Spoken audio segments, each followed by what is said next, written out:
इस वीडियो में पढ़ेंगे कक्षा 9वीं का विषय गणित यानी कि सब्जेक्ट मैथ्स का पार्ट 1 जिसका नाम है संख्या पद्धति। संख्या पद्धति का ये भाग 2 है जिसमें हम एक्सरसाइज 1.1 के सभी क्वेश्चंस को सोल्व करेंगे।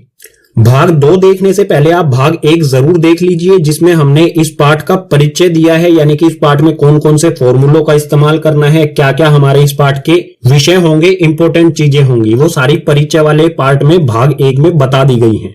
इस पार्ट यानी कि संख्या पद्धति के कुल जो है 8 भाग होंगे, तो 8 के 8 भाग जो हैं उनका लिंक नीचे डिस्क्रिप्शन बॉक्स में दिया गया है और फर्स्ट कमेंट बॉक्स में भी दिया गया है, तो सभी भाग आप ध्यान से देखें, अच्छी तरह से समझें। तो शुरू करते हैं एक्सरसाइज 1.1 के पहले क्वेश्चन से। तो ये है प्रश्न नंबर 1 यानी कि क्वेश्चन नंबर 1। इसमें हमें दिया है क्या शून्य एक परिमेय संख्या है, क्या इसे आप p बटा q के रूप में लिख सकते हैं, जहां p और q पूर्णांक हैं और q जो है वो बराबर नहीं होना चाहिए 0 के। तो शून्य होता है 0।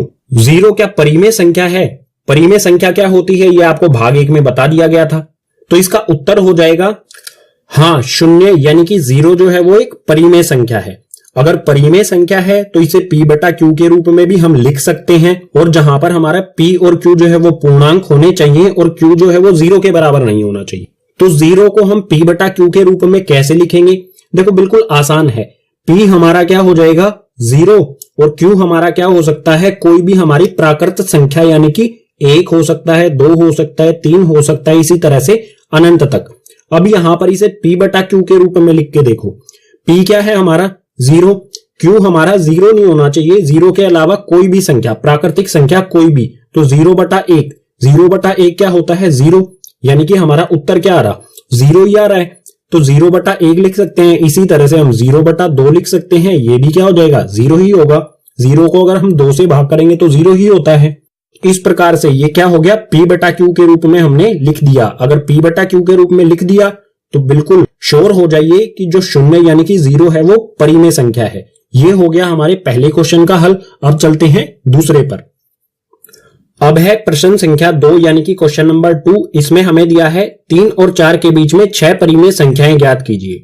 हमें 6 परिमेय संख्याएं ज्ञात करनी है, निकालनी है 3 और 4 के बीच में। तो इसका हल शुरू होता है यहां से। कुल कितनी संख्याएं निकालनी है 6, तो हम यहां पर लिखेंगे 6। जितनी भी संख्याएं हमें निकालनी हो हमेशा क्या करेंगे, उसमें एक जोड़ेंगे।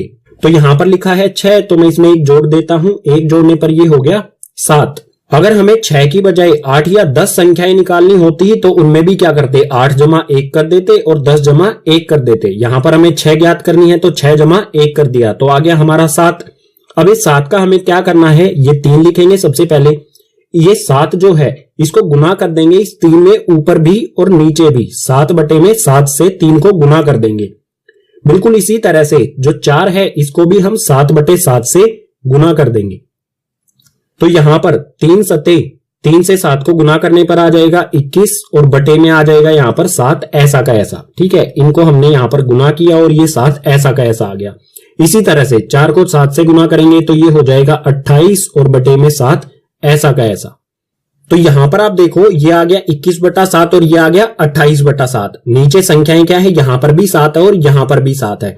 अब क्या करेंगे, हम इनके बीच की संख्याएं लिखेंगे। 21 के बाद क्या आता है, 21 के बाद आता है 22 बटे 7, उसके बाद आता है 23 बटे 7, उसके बाद आता है 24 बटे 7, उसके बाद आता है 25 बटे 7, आगे इसी तरह से 26 बटे 7 और आखिरी में 27 बटे 7। ये संख्याएं कहां से कहां तक लिखी, 21 के बाद और 28 से पहले। तो ये जो हमारी 6 संख्याएं आई हैं यही संख्याएं होंगी 3 और 4 के बीच में 6 परिमेय संख्याएं। ये हो जाएगा हमारे इस क्वेश्चन का आंसर।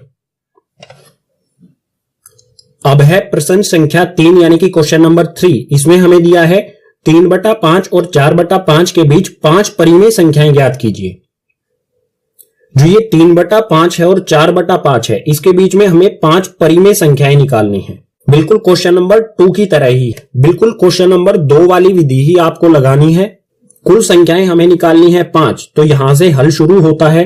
अगर हमें 5 निकालनी है तो 5 में हम क्या करेंगे, 1 जोड़ देंगे। 5 में 1 जोड़ने पर हो गया 6।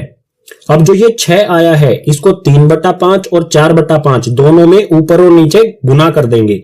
तो यहां पर लिखता हूं मैं ये 3/5, इसमें गुना कर देता हूं ऊपर और नीचे 6 से, यानी कि 6/6 से। बिल्कुल इसी तरह से यहां पर मैं लिखूंगा 4/5 और गुना में ऊपर और नीचे यहां पर 6 और 6 से। तो यहां पर गुना करने पर आएगा, 3 को 6 से गुना करेंगे तो ये आ जाएगा 18 और 5 को नीचे 6 से गुना करेंगे तो 5 6 हो जाएगा 30।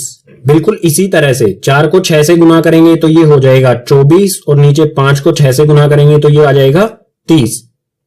अब हमारे पास जो संख्याएं आ गई हैं वो है 18/30 और 24/30।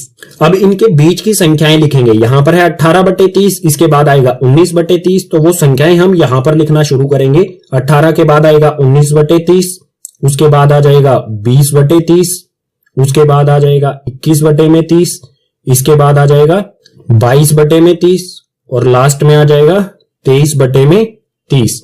तो जो ये हमारी संख्या आई है ये क्या हो गई, 5 परिमेय संख्या। आप गिन सकते हैं 1 2 3 4 5। ये हो गया हमारा इस क्वेश्चन का उत्तर। अब है प्रश्न संख्या 4 यानी कि क्वेश्चन नंबर 4। इसमें दिया है नीचे दिए गए कथन सत्य हैं या असत्य, कारण के साथ अपने उत्तर दीजिए। जो भी हमें ये 3 कथन दिए गए हैं ये सत्य यानी कि सच हैं या असत्य यानी कि झूठे हैं, और सत्य हैं तो क्यों हैं और असत्य हैं तो क्यों है, कारण भी बताना है हमें। तो इसमें पहला है प्रत्येक प्राकृत संख्या एक पूर्ण संख्या होती है। तो यहां पर प्राकृत संख्या क्या होती है और पूर्ण संख्या क्या होती है ये मैं भाग 1 में बता चुका हूं, तो भाग 1 जरूर देखें, लिंक डिस्क्रिप्शन बॉक्स में दिया गया है। प्राकृत संख्या जैसा कि मैंने बताया था 1 2 3 4 इस तरह से अनंत तक होती हैं। इसी तरह से पूर्ण संख्याएं क्या होती हैं, 0 से शुरू होती हैं और अनंत तक 0 1 2 3 और अनंत तक चलती हैं ये। तो यहां पर आप देख सकते हैं 1 2 3 जो है वो इन पूर्ण संख्याओं में भी आ रहा है। तो यहां पर हम कह सकते हैं प्रत्येक प्राकृत संख्या एक पूर्ण संख्या होती है। तो ये कथन जो है ये बिल्कुल क्या होगा, सत्य होगा। सत्य क्यों होगा, क्योंकि सभी प्राकृतिक संख्याएं जो है वो पूर्ण संख्याओं के अंदर भी आ रही हैं। यहां पर आप देख सकते हैं 1 2 3 यहां पर आ रहा है अनंत तक। अब है दूसरा, दूसरे में दिया है प्रत्येक पूर्णांक एक पूर्ण संख्या होती है। तो ये होगा असत्य। असत्य क्यों होगा, क्योंकि पूर्णांक जो है वो क्या होते हैं, माइनस में भी होते हैं, यानी कि घटा में भी होते हैं, ऋणात्मक भी होते हैं और धनात्मक भी होते हैं। लेकिन जो पूर्ण संख्याएं हैं वो क्या होती है, सिर्फ धनात्मक। 0 से शुरू होती हैं 1 2 3 4 से अनंत तक, ये कभी भी ऋणात्मक नहीं होती। लेकिन पूर्णांक क्या होते हैं, ऋणात्मक भी होते हैं। तो सभी पूर्णांक जो है वो पूर्ण संख्याएं नहीं हो सकती, इसलिए ये असत्य हो जाएगा। तीसरा है प्रत्येक परिमेय संख्या एक पूर्ण संख्या होती है। तो यह भी होगा असत्य। असत्य क्यों होगा, क्योंकि परिमेय संख्याएं जो होती हैं उसे हम p/q के रूप में लिख सकते हैं। जैसे ये हो गया 3/5, ये एक परिमेय संख्या है। लेकिन क्या ये पूर्ण संख्या है? पूर्ण संख्या क्या होती है, गिनती हमारी 0 से शुरू हो जाए अनंत तक। तो सभी परिमेय संख्याएं जो हैं वो पूर्ण संख्याएं नहीं हो सकती। इसको हम परिमेय संख्या तो कह सकते हैं, लेकिन क्या ये पूर्ण संख्या है? बिल्कुल नहीं, इसलिए ये हो गया असत्य। चौथे प्रश्न के साथ ही हमारा भाग 2 यानी कि एक्सरसाइज 1.1 हो जाती है कंप्लीट। उम्मीद करूंगा आपको सभी क्वेश्चन समझ में आए होंगे। अगर आपको सभी क्वेश्चन समझ आए हैं तो इस वीडियो को ज्यादा से ज्यादा अपने क्लासमेट्स के साथ शेयर कीजिए। कोई भी डाउट रहता है तो उसे कमेंट बॉक्स सेक्शन में मेंशन कीजिए। मैं कोशिश करूंगा सभी कमेंट्स का रिप्लाई करने की। और साथ ही सभी भाग जो हैं संख्या पद्धति यानी पार्ट 1 के सभी 8 के 8 भाग जो हैं उन सभी का लिंक आपको नीचे डिस्क्रिप्शन बॉक्स में दिया गया है। इन सभी भागों को ध्यान से देखना है, आपको समझना है। एग्जाम में ये आपके लिए काफी इंपॉर्टेंट